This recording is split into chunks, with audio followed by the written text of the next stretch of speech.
My name is Andrew Schutte. I work at SolidWorks as my day job. Well, we're here to talk about surfacing. It'll be lots of fun. We'll kind of really quickly breeze through what is surfacing and the basics and try to quick jump into semi-advanced, advanced practical application tips and tricks. Hopefully get everybody out here with something new.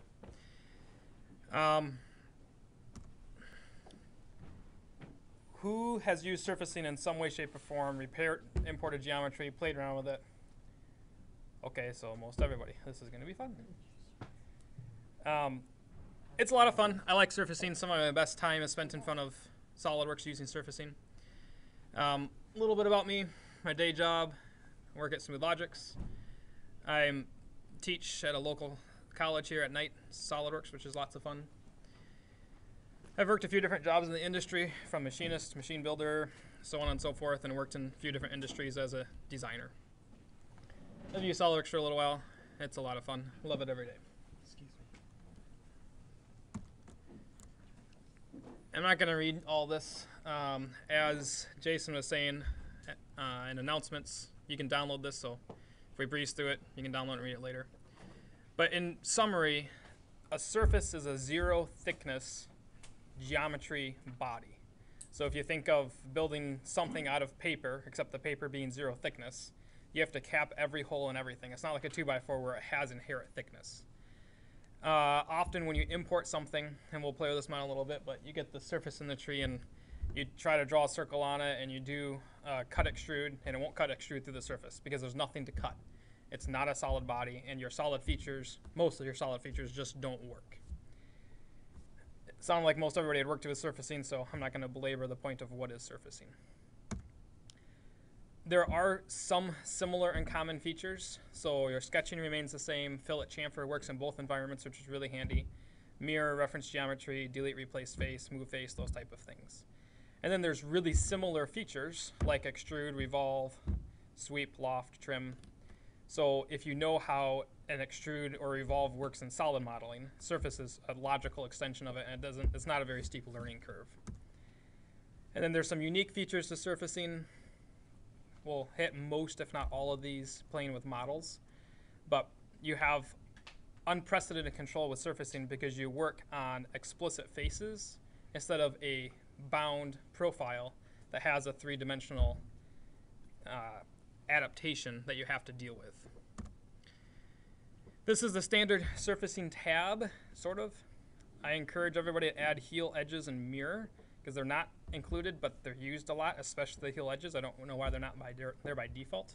And then there's also a really fun, if anybody hadn't known, hidden command that you simply cannot find in SolidWorks anywhere called delete hole. And we'll get to that. Who's heard of delete hole? Okay, like 5 out of 25. It is awesome, but no, there's no command for it, and nobody knows it exists. It's kind of hilarious. Surfacing, what is it good for? The common I see mostly in the industry, especially in this area, working with automotive, office furniture, medical, whatever it might be, is repairing imported geometry. We've all opened up the cone gearbox, and it's just garbage. And you got to use surfacing to repair that. True. It's actually probably a bad data migration.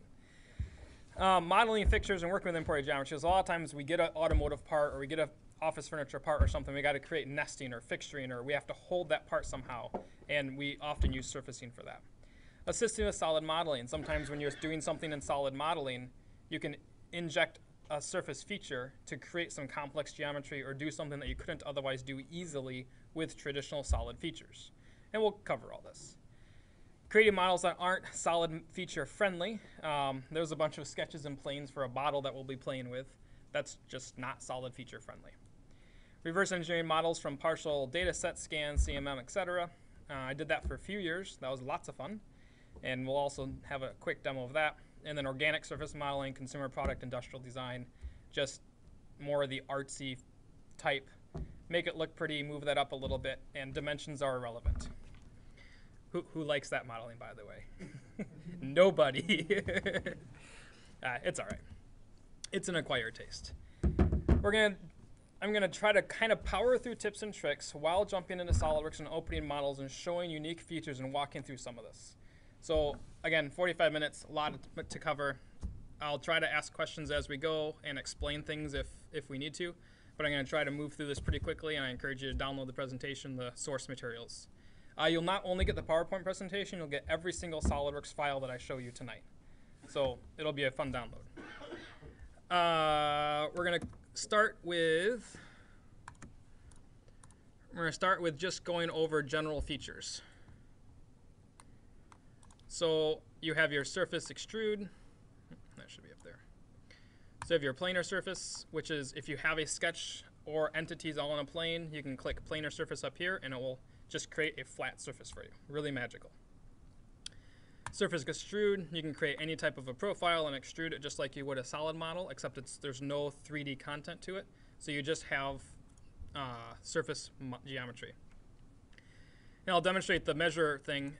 If I go pull to my measure tool, I can't measure the thickness. I'm picking the same thing no matter what side it is. So if anybody is still confused at what surfacing is, that's what it is. Further, if I go to evaluate, I'm not going to be able to pull up my mass properties because there's no solid bodies to calculate mass of.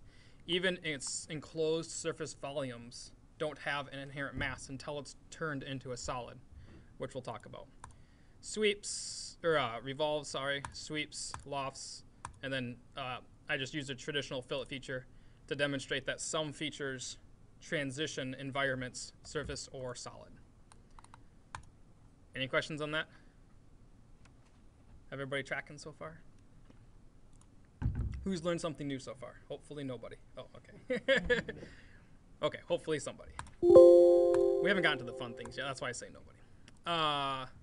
This is kind of where it gets fun. So this is just a standard extrude, nothing magical. And then I created a boundary feature. Boundary surfaces are really fun. You can just do two lines that intersect and wrap a boundary surface around this. This surface here, if it's not impossible, it's darn near impossible to match that amount of fluidness in 3D geometry. Just is. So if you're trying to do something like that with 3D solids, I'm sorry, not geometry. If you're trying to do something like this in 3D solids and really struggling with it, surfacing is probably your answer. Now, I'm not entirely sure what this is good for, but just letting you know the functionality. And then replace face. Who went to SOLIDWORKS World 2016? A handful of people. Good. Who noticed in their Model Mania they used replace face? Who never saw replace face before that? Okay. Replace face is terrible. From an organic design standpoint, I was quite disappointed that they used that in Model Mania because that wasn't good modeling practice. I was kind of disappointed that they did that. But if you're working with imported geometry, or especially surfacing or something, replace face is extremely powerful when it's kind of like your last option. If you got some weird surface thing here and you got some weird thing here or some body or some 3D geometry, you can use it. And I basically took, let me show that again. I basically said, hey, this face here on the end of that cylinder, replace that face with that boundary surface. So it trimmed, extended, cut everything, and, whoops, didn't mean to minimize that. And magically, and I just hid that body, magically overlaid that face in there. You could do the same if you extended the body through and then it cut with surface. There's many ways to accomplish this. But that's the replace with face feature and where it would be helpful. Why is it so bad? Because in Model Mania, the way they used it is they used it to just create traditional or very easy geometry that would have been properly created with typical 3D model or 3D features. So they used a, we'll call it quasi-advanced surfacing feature that destroyed design intent when they could have very easily accomplished the same thing with traditional 3D solid modeling features. Yes? In addition to that, it also significantly increases file size. And feature tree and rebuild time and everything. Yep. It was a really fast way to get to the end result, which was the goal of Model Mania, but it didn't necessarily reinforce good design intent. That's kind of one of my frustrations about what they showed on stage. I'm like, now everyone's going to go back. And sorry, that's my cynical nature. So here we're going to get into a little bit of nesting and use a variety of features. So I got to roll this back here.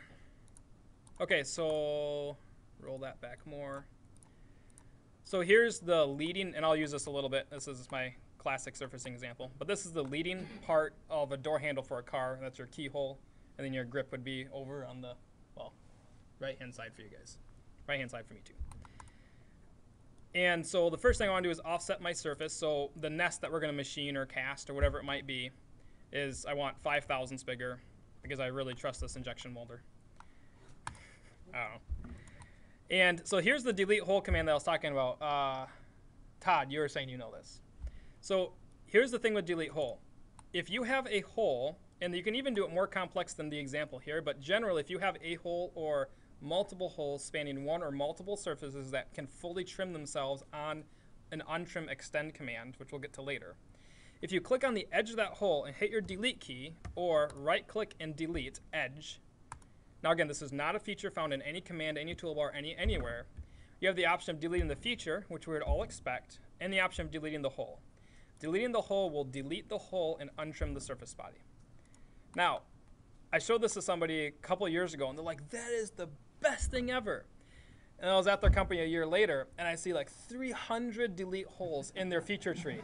and they're like, and no, they're legitimately being used. And I'm like, dude, just use one. They're like, I can't. I hit the delete hole, and it just goes away. Yes, but if you go back and you edit the delete hole, then you can pick more. Why they don't let you pick more, I don't know. But if you're deleting multiple holes, do one, edit the feature, go back. It's the hidden feature in SOLIDWORKS that nobody even knew existed, and then nobody even knows how to use it. So that's what I have to say on that. Now I got to delete my delete hole. I'm sorry? How do you get that again? you click on the edge that you want to remove and hit the delete key, or right click. Right click and delete edge. So the traditional way to do this, although marginally not as powerful if you're spanning multiple surface bodies and trims, is an untrim, pick the face, pick internal, and then it'll, well, it won't merge, but oh, that's because I have percentage. 0 merge. Oh yeah, I'm sorry, internal, thank you. Shown the untrim? Yeah. Right, untrim is a common command. It just doesn't do multiple bodies or multiple surfaces intersecting very well. So the delete hole is the great unsung hero of surface modeling. It sounds like Todd would agree with me on that. So we have delete hole, which gets rid of my hole very nicely. And then we have surface extend. So I want my nest here to be a little bit taller than my part for good, because I want to radius this and whatnot, and I want full contact with my part. Now, you might wonder why I don't extend all of the surfaces. Here's the #1 rule you have to learn, sorry Ryan, about SOLIDWORKS surfacing. It's unpredictable and finicky, and nobody understands it. There's nothing wrong with that. Okay. So to prove my point, in designing this, and Ryan could also probably attest from customers or tech support, and I do it in consulting a lot, people are like, I'm doing something wrong, you gotta help me, because if I pick this edge and I hit go, it'll error. What did I do wrong? The answer is absolutely nothing. You just can't do that edge. And you have to do it in another feature. It's just what it is. And we'll run into that a lot. Surfacing is weird. You just have to learn to love it. And you'll have some fights. It'll be all right. So, so what did I do here? I don't even know. I knitted something. Oh, okay. That's what I did. In any multi-bodied part modeling environment, your isolate command inside the part works the exact same as inside assemblies. So if I want to get just to one body, I think this was a 2014 thing, then I can right-click and isolate, and I can work with just that one body and one object, or yeah, one body. And I can control a multi-select and isolate inside of my part view, which is a really nice addition. So knit surface, also, it's on one of my tips and tricks. I'm going to absolutely lose it bouncing back and forth like this. But somewhere in here, knit will create, well, we'll do a 0 offset. So I'm probably not even going to use my PowerPoint anymore because I'm not going to find anything I'm looking for. And you can download it, and we're just going to work through models. Maybe. So knits will, if you pick a, I'll get rid of that. So if you pick to knit a solid body, it'll extract that surface at 0 offset. The reason I greatly encourage this is because it's faster for SOLIDWORKS to calculate a surface extraction at 0 offset than an offset surface at 0 offset. Also, an offset surface at 0 offset can be changed and destroy things. So if you want a solid if you have a solid model and you want to just extract a few surfaces, the one exception is knit, all the surfaces have to be congruent. They have to be touching, but in this instance it worked really well. But knit surface, picking a face of a solid body will extract that surface. Kind of another one of those nobody knows, but it's super helpful. So I'll hide that body. So then with this knit, I did a surface untrim. Untrimming is really fun. Untrim works on edge or face selection. So I picked the face here, and I think I have untrim examples of edges later. But I picked the face here, and with your percentage, you can grow that face. I can pick all edges, and it'll also go internal or just internal. And then merge with original will absorb the original. So here's my original. If you uncheck merge with, it'll create an additional face. Or merge with original will maintain that all as one body. So that's your untrim command. Super powerful. You can, let me just roll back here a minute. If I go back to untrim, you can also just pick like a particular edge and it'll untrim that square. So it's a really nice way to extend and flush out data in areas where you don't want to have to create something that might not be as organic. So surface trim, in the way that this one's particularly being used, this is a mutual trim. So I can pick 2 or more surface bodies, and then I have a keep or remove selections, then I have a selection pick. So here I picked, and I gotta show my bodies. So here I can pick my edge, or the top of my nest fixture here, and then what I want to remove out of my nest, and then to keep the sections. And the keep and remove, the general rule of thumb that I go by is whatever is less clicks. If I want to keep 2 things and remove 14, I don't want to click 14 times. In this instance, it's kind of a wash, and you always try to want to click the bigger things. So I'm just going to keep that, and then I'm done. So that's surface trim. That's mutual. We'll also get to a different use of that later. So now I start injecting solid features. So this is just a regular center rectangle, just rectangle sketch, and then an extrude. I think I might have used an offset. Yep. So the sketch plane is up here. I offsetted it down, extruded up to the surface, and picked my surface body. I think up to body would probably also work. If I reverse, yeah, up to body, up to surface, it's all the same. But that would be an offset, extend, trim, and then I can isolate this, trim, and then the core part of my nest. So now that I'm into surfaces, or now that I'm into solids, you can see I have a couple solid features. I like to keep my tree clean, so I use a delete body command, which you can't, it's not really listed in the toolbar. A lot of people will go up here. If you can find any bodies, so if I go back, if you can find bodies in your feature tree, you can right click, and the delete body command is really convenient right here. Otherwise, you can also right click on anything and go to delete body. It's under your body header, so you might have to expand to find that. But the delete body just makes it so it doesn't show if you send it off to CNC and they import it to a CAM system. A lot of times all the bodies show up and then they have to hide and delete 14 bodies themselves, and that's just annoying and not very polite. So here I wanted to cut some stuff, so I cut the top off flat so we can machine it easily, and then cut finger grooves to pull my part out. But I didn't like how this is recessing down, because I don't want the CNC to have to contour cut that, and I want nice clean part. So another unsung hero in both solid and surface modeling is delete face.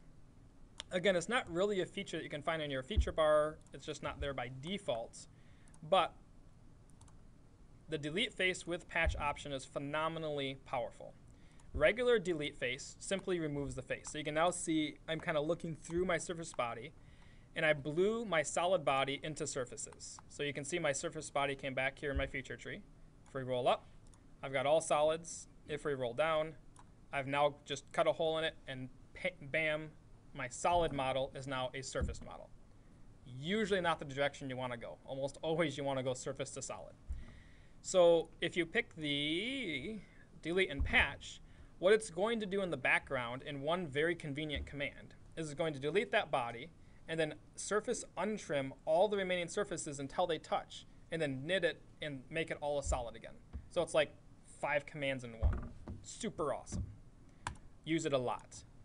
And I don't remember if this is the same example of you can't do 2 delete faces and patches at once. Oh yeah, that doesn't work.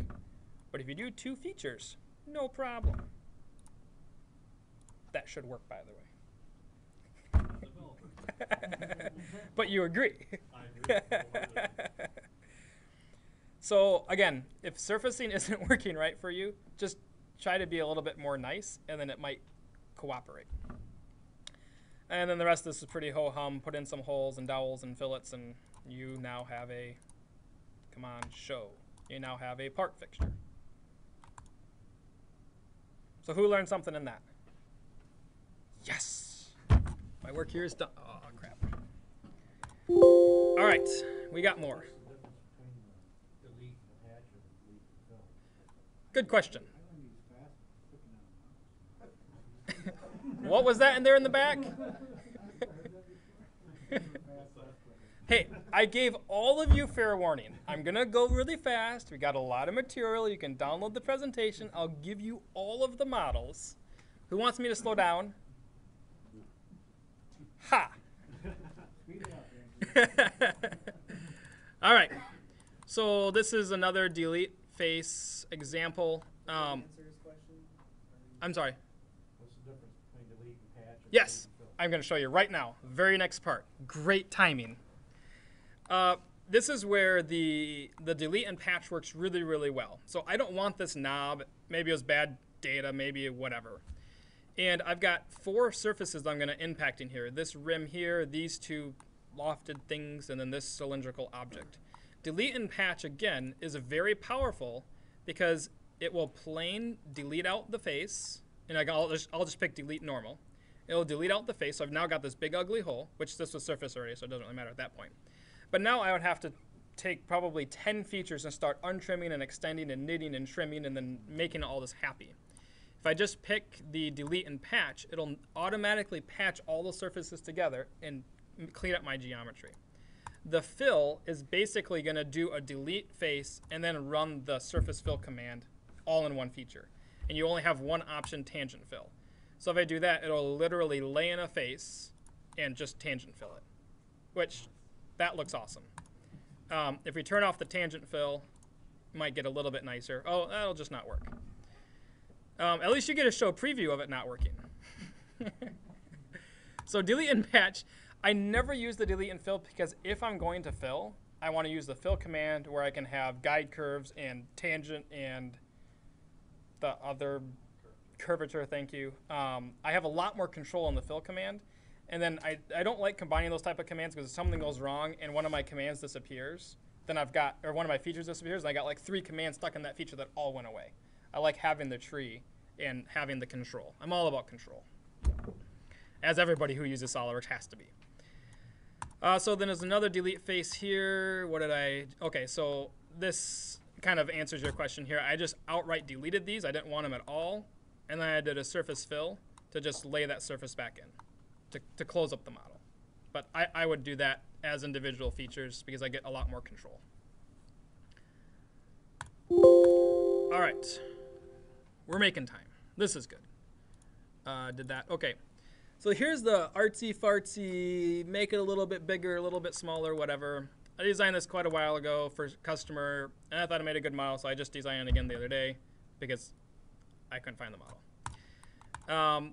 I just did a simple planar surface, which is you just draw a square, draw any sketch entities that close loop on a planar surface, and then you pick the planar surface command, and it creates a planar surface.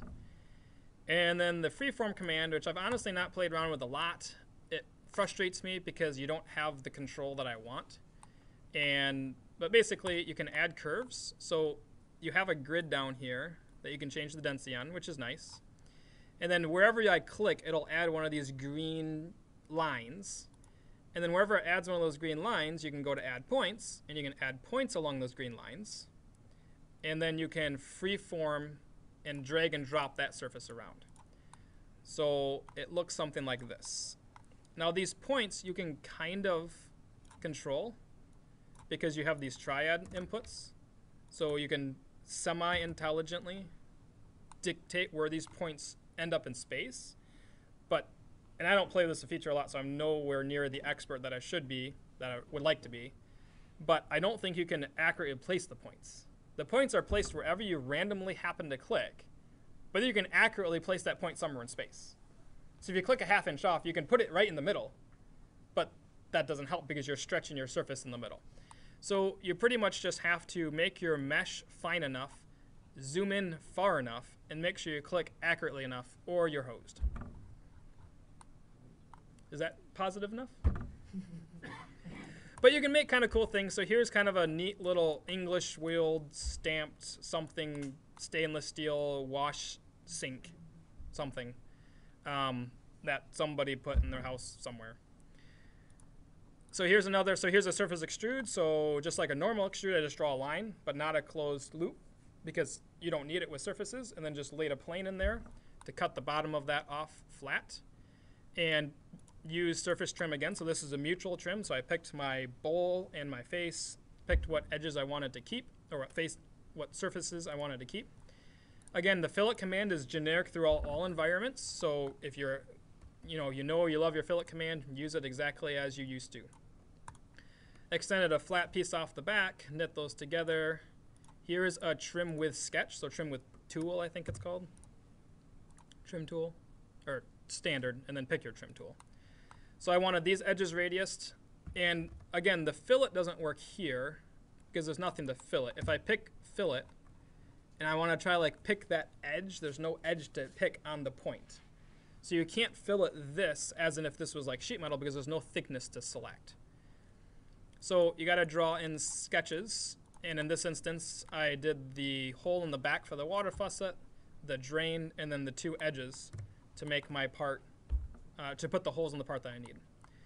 Ruled surface will it's kind of like a chamfer command, but you're not removing material, you're adding material around a edge selection or sketch selection. And in this instance, I picked tangent or tapered to vector. So I picked a vector, picked a distance dimension and an angle dimension in my edges. This is a little irritating too, because each edge, if you don't like the side, you got to alternate it. So as you're going along and picking, you're like, oh, wrong side. And because this is selected, it's really not selected. So you got to select the selected object and then alternate side. And then pick your next one and then select the already selected object and pick alternate side and do that like 7 times. I'm looking to see if there's anything I'm missing or if he's just shaking his head and going with it. So that's a ruled surface, kind of cool. Here's a sketch I don't remember what for. Oh, that was to power my equation. There's an equation here to link a couple things together to make it all pretty. So there's a surface trim, took a little notch out of the front so that my rest of my surfaces here play nice. And then we knitted everything. So surface knit, I breezed over this earlier. So surface knit, we talked about if you have a solid model, you can pick a face, it'll extract that face at 0 offset. In its traditional use, surface knit will take multiple disjointed surface bodies and knit them together. Any surface that is not knitted will have this nice blue edge, which is really helpful. So anywhere a surface body ends and it's not knitted or joined to another surface body, we'll show you this nice light blue. Anywhere where 2 surface bodies connect and they're knitted is a solid black line.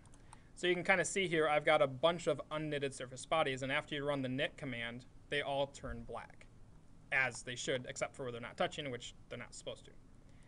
And then I filleted a bunch of stuff, so I had to put my own reliefs in, and that's what that equation was for, to drive this transition to make it all look pretty. And then thickened it all, so that was your sheet metal, which won't flatten, without more work at least. And then I filleted some of the other leading edges for sharpness. Any questions on that? Who learned something then? Uh-oh. Less people. We're going downhill.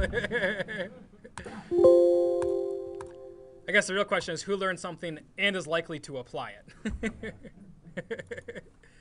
So here's a new feature that SOLIDWORKS released in 15, 14, something, only available in the premium software.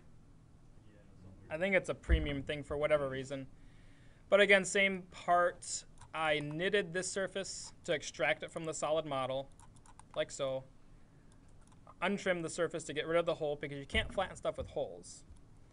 And then flattened it, which is a premium only command where you pick a face and then you pick a vertex.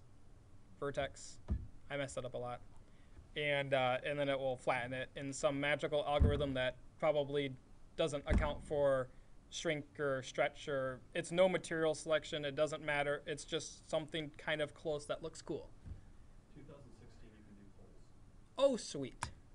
I would be running my demo in 2016, but I didn't want you all to have to upgrade to 2016 to open the files from the demo. You're welcome. Okay, so that was a brief overview of most, I think I got about 90% of all of the surfacing features. So that was your surfacing 101 features, some tips and tricks. We could jump back to my PowerPoint and see what I missed. Any questions so far? Anything you want me to review? For doing like a fill or selecting your surfaces, is there a good way to select? So you got a lot of surfaces or a lot of edges. Yes. You have to pick Yes. one. Yes. Yes. Chain them or select chain. Or Yep. select So chain. I've got that in the PowerPoint. Oh, darn. Here it is. So tips and tricks is to use your right-click menu. Let me pull up that part. Great point. Uh-oh, where'd my part go? This one. So this surface fill here.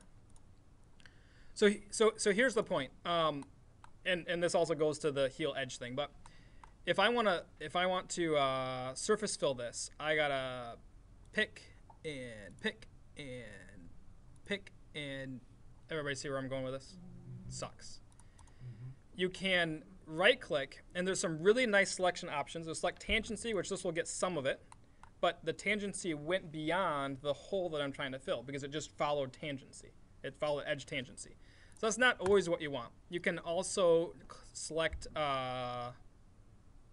open tangency, which will just stay in the open loop. It won't go through edges that are not, it won't go over knitted edges or knitted intersections. But the real beauty is select open is the key loop.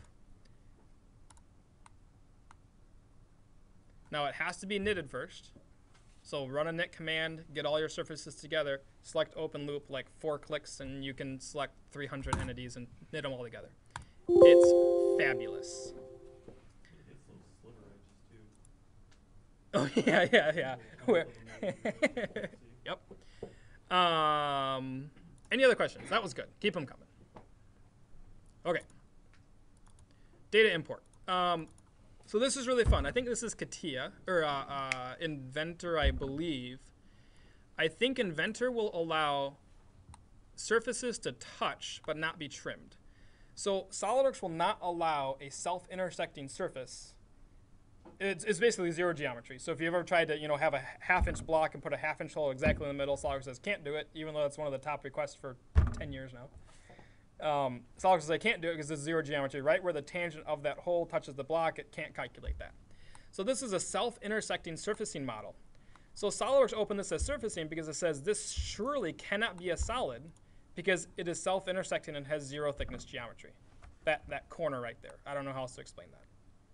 But it's sheet metal and it's touching. I think Inventor allows this, and I believe this is an Inventor part. So there you go, Inventor making SOLIDWORKS lives miserable again. Just for you, Peggy. So the interesting way to solve this is to put surfaces through here and then trim them out. So I trim it all back, so it's basically a non-closed edge sheet metal part, and then thicken it. The problem is, and I ran into this a few times, this particular model notwithstanding, is that people will be like, oh yeah, we're just gonna throw a circle or a triangle, rectangle, can't speak today. And then we're going to cut this away, go like that. And then we're going to do a trim, and we're going to pick mutual, pick that body, and we're going to keep that body. We're going to remove. Okay, try that again. Okay, SOLIDWORKS is catching up yet. All right, there we go. Okay, we're going to remove this, that, and that. Why won't this rebuild? Because it's trying to sew and knit a trim together. You can't turn the option off. You got to live with it. You have no choice. When you trim mutual bodies, it'll automatically, without question, knit those bodies together. It cannot knit the bodies together because there's 0 thickness geometry over in this corner and the 7 other corners in that model. So again, it's the question of what am I doing wrong? Why won't this work? You did nothing wrong at all. It's just geometrically limited to knitting to itself that has self-intersecting 0 thickness geometry. So the key is to, on every single corner, draw one of these, and then on every single corner, cut them all away and knit them all at the exact same time, magically working. Now you have to find all these spots, because if you don't find one, it won't work. I would also encourage you to just cut models. So something like this, I would cut it in quadrants and work on a quad, work on a quad, work on a quad, because otherwise it becomes too much. If you do too much in a surface feature, SOLIDWORKS just pukes sometimes. And then the thicken command, also a hidden gem somewhere in my tips and tricks. We can find it. All right, avoid using knit or surface fill to create a solid body. Thicken is usually the answer. What I mean by that is, and I got to kind of destroy this here a little bit. Let me click this, offset it 0, hide that, delete that, show this. Okay, so I have an entirely closed knit surface model, except for this one surface is missing. So if I go to knit, I can pick all of that and that. I'm going to say try to form solid. I do not like this option. I was just talking to somebody about this the other day. The reason I don't like this option is because we're combining commands and we are creating a solid body with our knit command. I don't like this at all because if anything upstream fails, your knit will break, and if you delete anything, and depends on what happens, your knit will get deleted. If your knit gets deleted, every single solid featured is a child of that knit and they all explode. Never. I wish SOLIDWORKS removed that feature, that checkbox. What we want to do instead, yeah, I gotta get rid of all that. What we want to do instead is after you create your solid formed or your enclosed volume of surfaces, launch the thicken command, which doesn't always thicken stuff. You can do create solid from enclosed volume. Every single solid feature after that will have that as a sole parent. That will never delete, that will never destroy, that will never blow up. And you can fix all of your surfacing stuff beforehand, run another knit, get another enclosed volume, edit your thicken, pick that enclosed volume, all your features hopefully will rebuild or at least rebuild with some level of success. The same option is also in your surface fill. You can, it's grayed out, but try to form solid. Don't use try to form solid in surface fill or surface knit. Always do a thicken. I see someone smiling. I get nervous when it says try. Well, yeah, we're all thinking it, so at least SOLIDWORKS is saying it. Sorry, too harsh? No. I'm just having fun. Okay, so this is another really fun one. We all get this, anybody that works in automotive at least. You get a import that looks like this. You're like, yay, a totally hacked up surface model. Well, this isn't a big deal. We all know how to just select open loop, click surface fill, click curvature, fix up boundary, merge result. So merge result here is the same thing as knit. Why they don't call it the same thing, I don't know. Because merge result, everybody thinks of solid modeling where you're merging results, and it's a totally radically different thing in the environment of surfacing, but beside all that. And okay, all right, I have knit that, or I filled that in, we're great, let's keep going. Who here has ever ran a CNC powered by CAM software doing 3D contoured machining. See, I really love having you in the room because it's just awesome. Okay, it's terrible. You have to pick this, and the CAM software has gotten much, much better lately. But usually it would write contour path per surface. So you would actually get a model with all of the same lines as what you see on the screen here. It's awesome. You look at it, you're like, really? You go to the CNC, you're like, what the crap, dude? Why did you put all these little because the end mill is going to the end and dwelling just for a minute. That's where you get the line. And it's going back and it's doing that surface. Okay, it hops over and does that other micro surface and hops over and does that other micro surface. And you just get terrible looking parts, my own opinion. So we don't want to do that. What we want to do instead is we want to delete those faces. And as I said earlier, there's no face there. As I said earlier, we don't want to do the fill here because I don't have the control that I want. So after I delete all the faces, I can, and this is, sorry, thank you. This is where he gets in, or his question comes in. Because every single instance where the face intersected the main body, there's going to be an edge. And so if you don't know the right-click select open loop, you're going to be picking and picking and picking and picking and picking. So the select open loop here is a really, really, really good thing to know. But I submit that you should have fixed it, and that shouldn't be a problem anyway. What I encourage to be done, oh, sorry, so let me quick do this a minute. I'm sorry. Select open loop, apply to all, curvature, merge result, green check. Oh, that sucks. First of all, I didn't really help myself much because I now got all these linear lines. But secondly, how do I know that the surface I just put in from the surface I just deleted is the same as what was sent me? This is a pretty simple example. It'll be within a couple tenths because the curvature stuff works quite well. But I get really, really, really nervous deleting geometry that came to me just to put my own in. How do I know it's accurate and the same, right? Who else gets freaked out on that? Okay, how do you fix that? Put a bigger gap. I like this man. No, so here's, and I'm just going to reload this model because I don't know what I've messed up so far. So here's my trick, tips and tricks. So I'm over on the side, sorry. So we delete out the surfaces. We heal the edges. Who knew about heal edges, by the way? Okay, so 5 people. Heal edges is awesome. You can pick surfaces that have open, non-trimmed edges, and you can put in your tolerances. I just tend to have them really high, and hit heal edges. And it will actually heal up edges and combine the edges together to have a single selection.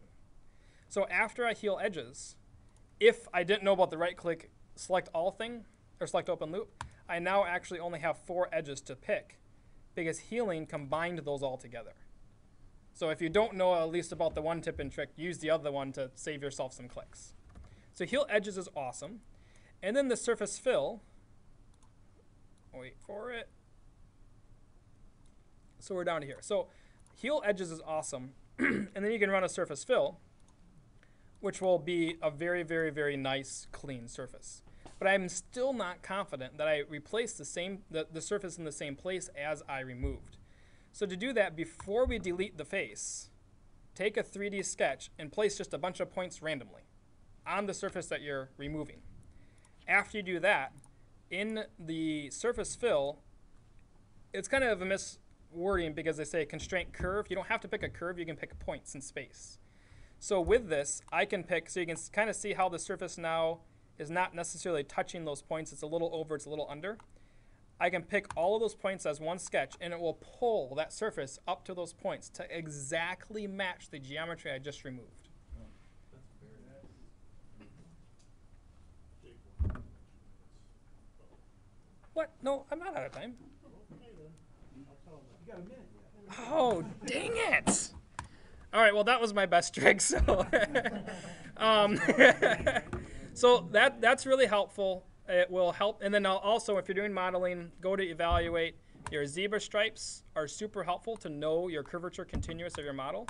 And your curvature will show you if you've got any weird pulls or bizarre things going I want to quick open like another half a dozen models and blow through things, since I got a minute, evidently. Oh, we did fixtures. Sorry. Solid modeling assist. So I was working on a gun the other day. I know. And I wanted a nice radius on the handle and then on the back strap, or on the top part here, but they're different radiuses, and it was really hard to blend with 3D models. So I put in two faces, did a boundary surface, which is picking the two edges and then picking 3 constraint curves to make that transition very smooth. And then knit that all together, and then with a surface cut, pick that surface and said cut all the solid geometry away in this particular direction, which then looks like that. Then I delete my body, because you always delete unused bodies, unneeded bodies. And then I got this here too. And so this is the same delete face command we were using earlier. It also works in solid models. I can pick that, hit delete and patch, and it will close that in. Awesome. Couple more. We don't need prizes and giveaways and closing comments, right? I can go another 15 minutes. Tell you what, I'll keep going 15 minutes. Whoever wants to stay can stay. Not solid modeling feature friendly stuff. I cannot take credit for this, but it's an awesome model. Who would ever want to model this in solid features? The answer is nobody could. So that's a really cool example. Reverse engineering. Yeah, sure. This is another 45-minute, if not hour-and-a-half presentation in and of itself, but we'll quickly go over one command. Basically, really awesome scan. This is really small. This bottle is only like 6 inches big. 25 megs, but 6 inches big. And you basically lay a bunch of, come on. You basically lay a bunch of, why are you not showing? It has, okay. Well, whatever. You basically lay a bunch of planes. You do a bunch of intersection curves and get ugly splines and geometry, and then you do another sketch, and you do a bunch of sketches on top of that, and then you try to blend it all together, and then at the end you hope you come out with something that looks like this and sort of matches your scanned data. If you do that enough, you can get something that looks like this, and we'll hide sketches. And if we remove that, and you can start building a organically surfaced model off scan data, but that's like 4 hours of work. I could do it faster if I wasn't trying to do it right for the presentation. This handle that I was using before, I actually modeled originally my own example in SolidWorks surfacing. So it kind of looks like this, and then a bunch of fillets and thicken, and then a bunch of more stuff and ribs and stuff and fillets and stuff. That's lots of fun. And how to check for surfaces. Okay, one of the best tips so far. And do I have no model? That's a problem. Oh, it's, okay, that's what it is. Who has ever opened up a cabinet like this and been like, oh darn, I just want to put a hole in here. Yay, it worked. How many times has it not worked? A lot of times. So you have this assembly model that's however many pieces big, and you're trying to find all of the parts that are surfaces to fix them into bodies so that when you put it into your common library, stuff works, right? We've all had that. How do you find what bodies in here are surfaces really quickly? Anyone? It's so simple, it's genius. No, I didn't want to do that. Cut through all. What are you doing? Okay, let's try that again. Through all. Hey, look, there's your surfaces. Because surfaces are not affected by cut extrudes. That is what I have. Evidently, I went over. Let me see. Oh, yeah.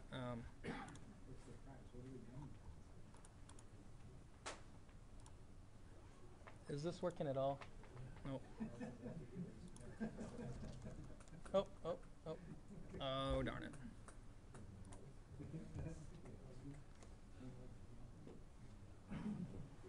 working yet? Okay. Anyway, you can get the presentation. If you have any questions, I'll hang out. I don't need prizes. And there we go. I don't know how to make that bigger. Good job, Andy.